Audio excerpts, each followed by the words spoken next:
मिरच्या अक्काला दाखव तुम्हाला. माझ्या नणंदबाई बघायच्यात मोठ्या अक्का बघा त्यांनी पण काय करा. खूप साध्या आहेत हा. दाखवलं का अक्काला. मिरच्या बघा अक्कानी पण किती तोडल्यात आणि मी पण एवढ्या. आपल्या इकडे पुण्याला भेटत नाहीत ना मिरच्या, भेटतात महाग असतात. माझ्या छोट्या नणंदबाई पण पुण्यात राहतात बघा. किती अक्का ही एवढं सगळं मिरच्या अर्धा एकर मध्ये मिरच्या लावल्यात ह्या सगळ्या.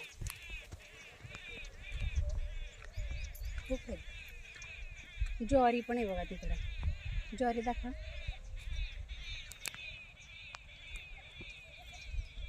भारी वाटतंय ना एकदम. गावाकडे आलं की सगळं गोळा करून घेऊन चालले. भाज्या, मिरच्या, ऊस, ज्वारी सगळं घेऊन चालले. मिरच्या बघा त्यांना दाखवा टोपली.